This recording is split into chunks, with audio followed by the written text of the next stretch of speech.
ask if I've been rowing, it pisses me off. And they ask you how long your oar is. How long your what? Oar.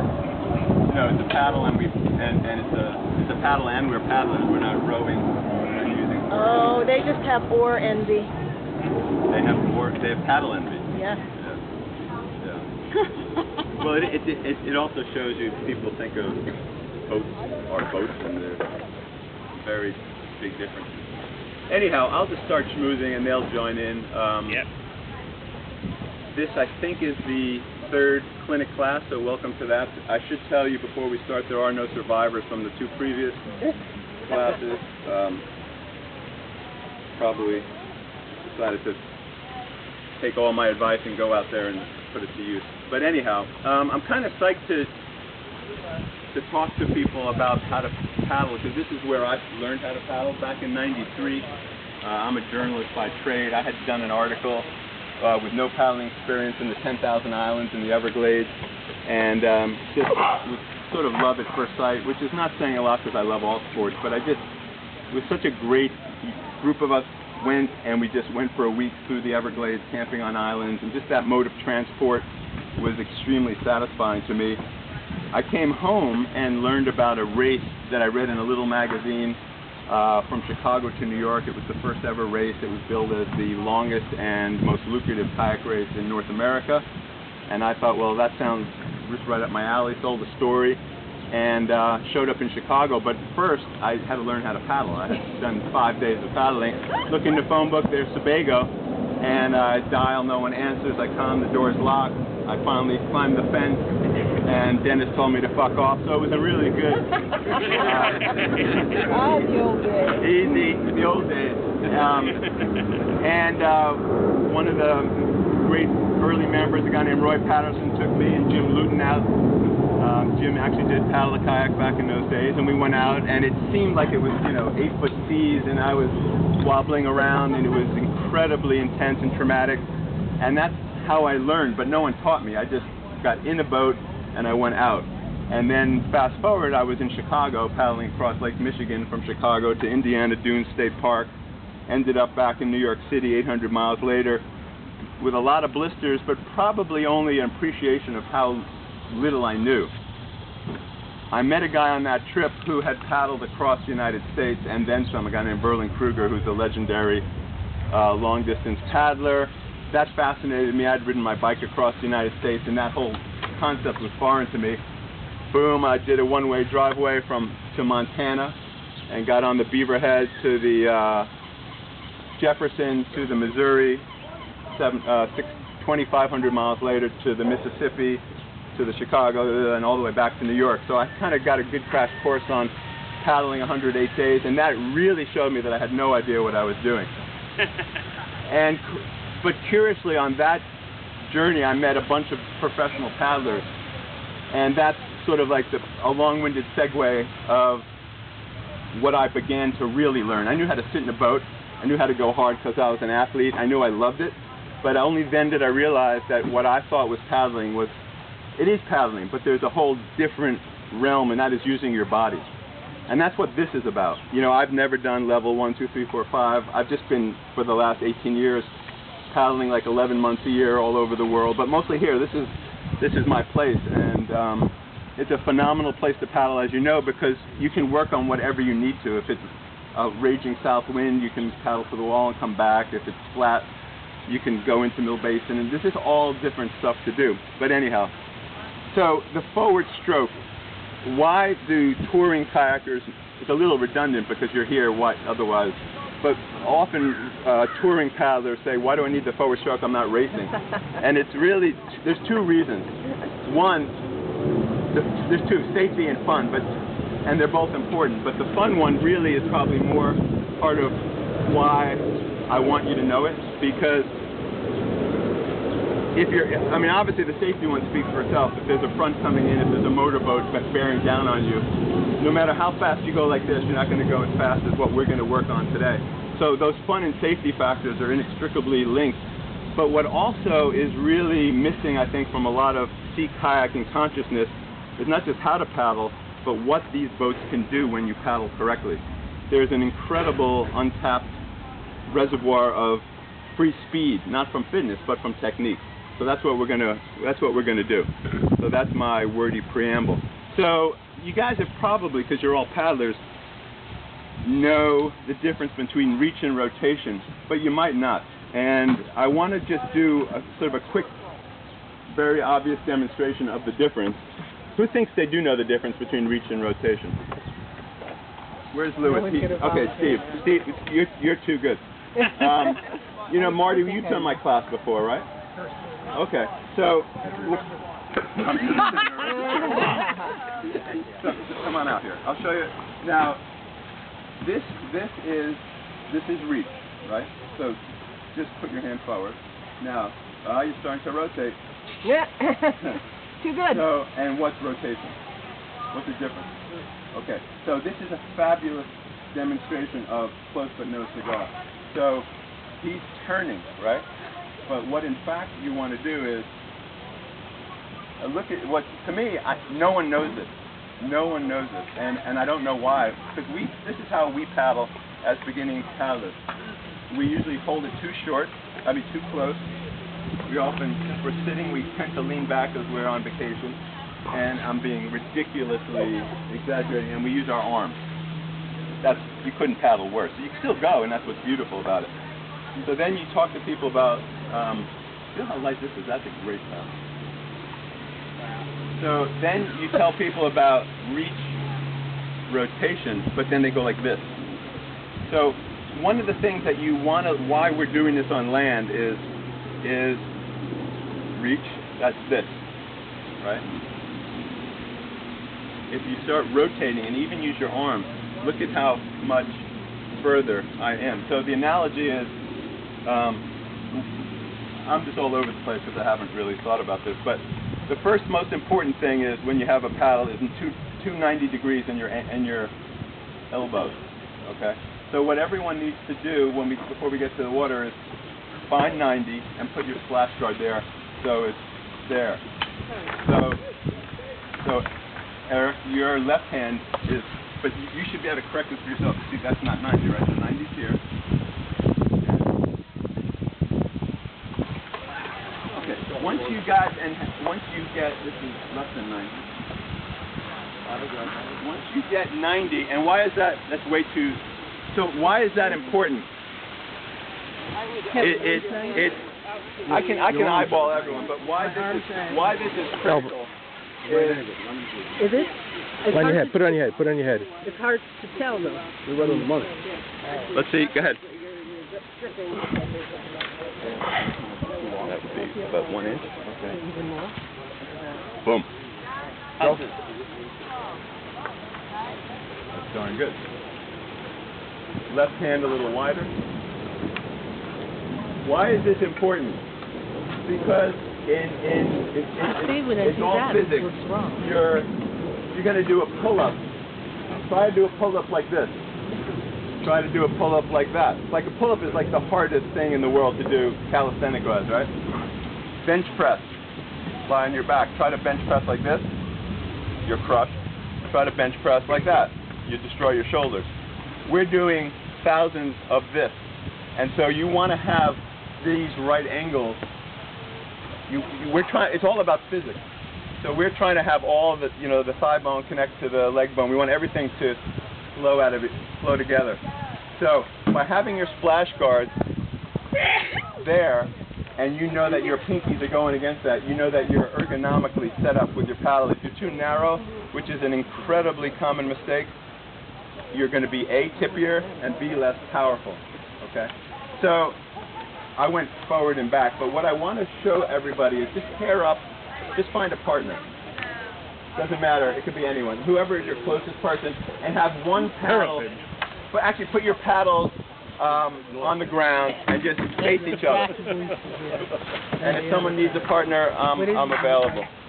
This is what he said. Okay, put the paddle on the ground. Paddle on the ground. Everyone have a partner? Okay, you and me. Okay. So here's a very, okay, you guys can be partners.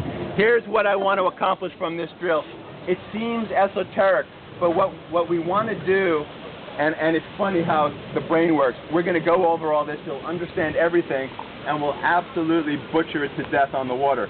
But that's fine. That's the way we learn. But what I want you to understand here is why this is important when we go there, and I'll show you. So, Bonnie, just have your be a far apart so that when you reach just forward, you cannot touch the sternum or the shoulder of the person. Okay. Okay. Now, this is such team building stuff. How close do we need to be? Just close enough? It depends on that particular relationship. No. You want to be about 4 inches apart as your extended fingers. Now, respecting the anatomy of your fellow partner, without reaching or leaning, I want you to rotate. What happens is, so what happens when you rotate is your shoulders, or just do it one side, so it would look like this. Just go one hand. Okay, step a little further behind. Okay. So what you're going to do, yes, so you see how you're like this? Okay, so you do it, Kev. Right, so if you want to, like if you look at an Olympic paddler in slow motion, what they're doing is when their shoulders are parallel. Here's what I'm going to give you. When you have a paddle, think about it this way. So this is reach, that's rotation. Shoulder, shoulder, right? One line. Just like an Olympic swimmer, just like an archer, just like a million other sports, just like a prize fighter. So that's exactly right. So what happens is, what we're doing is, where your shoulders are then going to be in concert with the paddle shaft. So where the paddle shaft goes, it's literally like 2 tracks, your chest and the paddle shaft. So it's not, it's back to the most basic part of the drill. Reach, rotation. Marty went, you're nailing it, Marty. Boom. So you see how, but see you know what's cool? It's a beautiful motion. It really is aesthetically pleasing, because what's happening is, this is your trunk. I love it. So, right, now, the one thing is, make sure your feet are parallel like you're sitting in a boat. So, yes, and yes. But the whole thing is, be real relaxed. But that's really simple, right? Okay, now do this just to, here's another excellent way. Whoever starts, grab your partner like a soul brother handshake. Just agree who's going to go first. Now extend your arms so that the elbows are essentially locked, not bent. Now what you want to do is, just like, thank you very much. So you are, let's say, Steve is going to be the first guy to start. So what I want you to do, Steve, is just rotate forward. Okay. Now, but here's the other thing, fabulous demonstration. Why we do this, I don't know. We're paddling. If you look to the side where your head goes, your body goes, you keep your head forward. You want your eye on the prize. Okay. So your peripheral vision sees all of the boats and all the cool stuff. So what you want to do now, Steve, is very gently, without bending your elbow, rotate back to neutral and watch Betty come forward. Oh, I see. Boom. Now, what you want to do here, guys, is do it slow. This is not a demonstration of strength. It's a demonstration of of body mechanics, and that is this. So you're rotated forward, right? Now, you're just coming back to neutral with your shoulders in concert, but you're not moving your elbow, okay? So this elbow stays straight, okay? And the other thing that we don't do is, every time you pull, you're going to breathe. Yeah, so we're supposed to kind of start. So you want to marry your, all this is right now really self-conscious. So if in the real world it would be paddle catch, that's this position, right? Now you're going to put your breath into your power phase, which is, you don't have to make a noise, we're not narwhals, but it's just elbows stayed straight, and you're going back. Now what you should feel is that the impetus of this is your abdomen, your torso, your trunk, So it's not, you don't see great paddlers with big arms. You see them with great midsections and very developed backs. Because when you start to do this, I would kick Mr. Universe's ass in a paddle race. Because he might be fast for 50 yards, but now I'm just going like this and it's see ya. So just practice this. Yep. Where was the inhale and the exhale? The exhale, great question, is on the power phase, on the pull-up, on the bench press, on the punch. So specifically, you have your partner's arm. This is, I've now rotated. Done. Stand. Exhale on the work. Wait a second. That's the pulling in. Inhale on the push. First of all, it will happen It's a naturally. little confusing. But what people do is they hold their breath when they exert themselves. We also hold our breath when we feel tension and fear. That's a whole different part of paddling, but when the water is standing on its head, what we tend to do is go, oh no, I want my mom, I'm not breathing, I'm getting smaller, and everyone does it that's not an Australian born in the water. So you need to, there's like these tricks. Big water, no worries. Loose, I'm moving. No, that's a whole different part of paddling. Another question. The head position, you said, always stays in front. Yeah. Okay. So what we're doing here, we could then take this and go right to the water. I almost think that's really, but let's just now do it without a paddle. But you guys get it. See, what's going to happen, and it's fine, is we're going to get in the boat, and because we have habits, and because these boats are stable and you can move them like this, is you're going to get it, you're going to lean back, and you're going to go, all right, the guy said something about rotating, I don't know, whatever you're going to do, and that's fine. But hey Chris, what you want to do is, let me show you with a paddle. And then what I want to do for the remaining time we're together is we're going to go out and paddle. I'll paddle up and down and I'll say, okay, yep, right, okay, good, fine, yep, nope. And then I want to then go to a place where I'm going to go maybe 1-on-2. I don't think I can do 1-on-1. It will take too long. But I'll sit on the bow. You'll be in the boat in water, but I'm not going to let the boat go, and I'll break it down so that it's the other people who just paddle, and that person gets an individual tutorial. Here's how it works when you're actually holding, here's how it looks when you're not holding a paddle. 90, okay? I'm sitting, my posture in a boat is quite horrendous. I go like this, and as I get more tired, I'm more like that. You want to have your textbook, you want to be a little forward of 90. You guys aren't racing, but for example, at the end of, you've done a paddle out to Breezy Point, and it's time to come back and you're trashed. The instinct is to go like this. But if you want to get back faster, you want to try to sit up, and you want to have your lungs have a chance to expand. In theory, you want to be tall. Jan would know about this as a body practitioner. You want to be long, spine, head. Okay, so you're this way, 90. Okay, now just make it comfortable. We're not we're not West Point cadets. Okay, now 90. Okay, very nice. Reach rotation. What the hell is this? Okay, rotation. Boom. I've rotated. Yep, my two shoulders. Yep. Okay, good. I'm good. I'm a star. Now what do? I better put the paddle in the water. When will I do it? Now. Boom. It's not, it's just your place, bartender, I want a beer. It's just, boom, you drop it in. Okay? So, see, your top hand is going to be roughly at your shoulder or at your eye. It's not up here, it's not over here. So it's shoulder. This is all using your ergonomics to your advantage. 90, rotate. Boom. I'm in the water.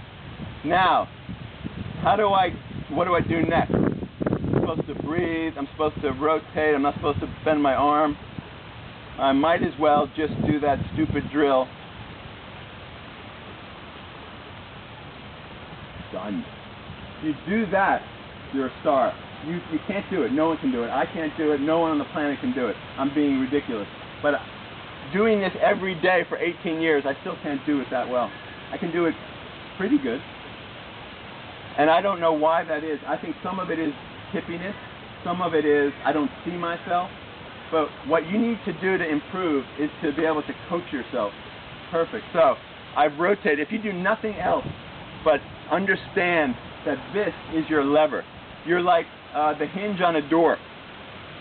When a coin is flipping, it's not heads and tails working independently. The coin is going like this. We are, like I stand in the mirror at the gym when I lift weights sometimes, and between sets, I want to see that I'm really moving in concert. And if you look at someone, I went to China in '86 and took a Tai Chi class with a like 9,000-year-old Chinese guy, and he's doing this. And you say, well, that's not a martial art, until he speeds it up and knocks your head off. So it's if you see a great boxer punch, it's not, you know, the girl punch is this. Rocky Marciano, that shows you how old I am. Muhammad Ali, that shows you how old I am. Punches, bang. It's just, you don't even see it. It's just bang. So if you're studying kendo, which is the martial art of stick fighting, I can go like this. That would feel unpleasant. But if I go, it's very unpleasant. You're going to go down. So with this paddle, you're sitting down, 90. Okay, good. I got my 90. I got my tape. I know where it is. I rotate. What happens is another little wrinkle in this whole equation is your legs, which we'll discuss in a moment. But what happens is, if you keep your legs rigid, you can still rotate. But if you bend the lead knee, you rotate much more. It's just like if there's 10 cinder blocks here, I could pick up one or maybe two if I'm really strong, but if I want to pick up a big stack, I'm going to bend down. Naturally, I'm going to bend this knee, right? I'm not going to then go, I'm going to go, mother of God. Okay. Knee, wah, right? So but it's all natural. So when we're just out for a day paddle, it's all just using the body weight. So 90, sitting, rotate, catch. Don't pull with your arm. Don't use your elbow. Don't let your shoulder do anything. We did this drill right here, right? It's so easy. Push on your foot brace. So then what happens is you see some of these Eastern Europeans who will spend hours sitting on a dock with a coach saying, nope, you didn't get it right. You didn't get it right. What we want to do, that's the level of stickling. You want to get the blade in. You don't want to pull it before the blade's in. There's a corridor of pegs, for example. So we just did this drill. Imagine a corridor of pegs along the side of your boat. Reach, you can go. But you want the third peg. Look at how my knee just naturally bends. I can rotate, but then I go further. Okay. If you're in a position that doesn't allow you to bend, that's fine. Corridor of pegs. Peg. Now I got it. So I want to pull myself to the peg. That will get you going. But what is optimal is my blade now is my peg. See, the analogy is, there's your peg, okay? Notice how this stays straight? So the basis is, first you have to rotate. It's really easy if you know that you're supposed to. Everything is set up with your rotation. Then it's your catch, right? In, corridor peg, and now it's just, once the boat is going and you got that inertia going, that's the beauty of paddling, when you have the flow. So I think that's really all we need to know about the forward stroke. Yes, sir? I've heard more than once people coaching saying that you should be punching. Yeah, great question. Great question. It's not incorrect information. There's a million things I could say, and that will then start your eyes to roll backwards because it's just words. But I will do my spiel to your question, and I just kind of did it with the kendo analogy or the punch. Right. What happens is you look at Greg Barton paddling on tape, an Olympic level paddler, and they are finishing like this. But that's so refined and so difficult because it is. But what you want, as far as the punching is, picture a big clock. You're sitting in your seat, and in front of you is a big clock, or a rubber clown, or your ex-wife. It doesn't matter. And there is the nose on the clown, and you want to take your handprint and knock it over. You know, it's like, boom. That's your punch. But notice, it's this. So when you get, one of the analogies is open the barn door. It's one of those sticky barn doors. You can't open it like this. You have to lean on it. And that's exactly, you see how all that mass is moving forward. And if you juxtapose this to this, it's quite obvious which is generating more power. The whole thing, what I love about paddling, it's really kind of the world's most perfect learning curve is, in a 3-hour paddle, you're going to take 5,000 strokes. Try to make 3 of them good. You know, it's not like, oh, fuck, I didn't get one. Oh, I got one. Woo. It's, you know what? It's just a conscious. No, I mean, I'm racing and I'm all sort of in my own crazy performance land. But even, I don't know, even when I did my 3,600 mile paddle, what am I doing? You know, how does this, like when I climb mountains, you are kind of just hiking up the mountain, but when you're really struggling against gravity, how do you use your body so that it's more ergonomically, it's all up to you, of course. But we're now talking about the best theoretical paddling position that you can do. So when I see a group of paddlers go out and they're going like this,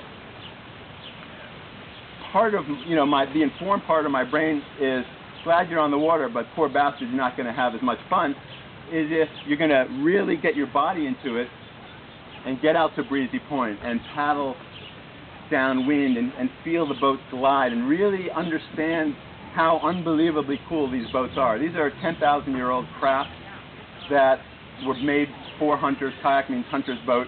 I mean, what they can do, and they're the most seaworthy, beauty of kayaks, we know all that.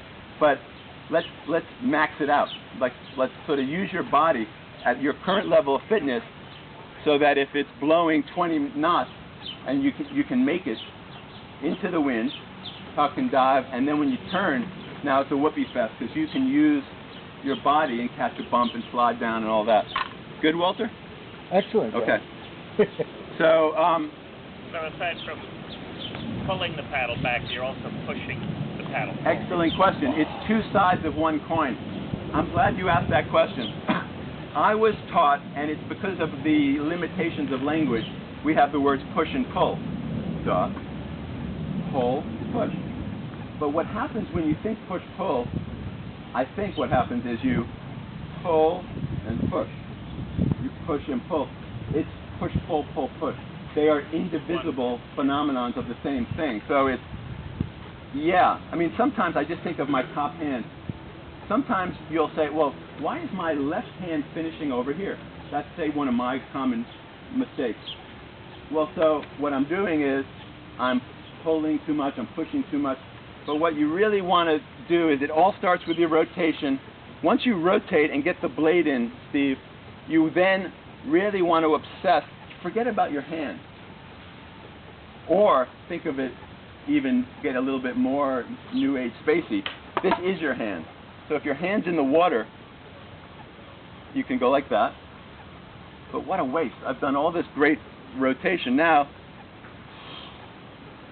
Or if you're an Olympic swimmer, they teach you this way, which is really more what we're doing in paddling, because the catch is more like that. So it's all about, are you pushing and pulling? Yes, in equal doses. And all at the same time. But the whole thing, what's going to take your paddling to a new level, is to grasp the concept that rotation is not just something that looks aesthetically pleasing. It looks aesthetically pleasing because it works. Because you rotate, you're in, and now use the mass of your body to grab and peg. So it's all your shoulder. Yes.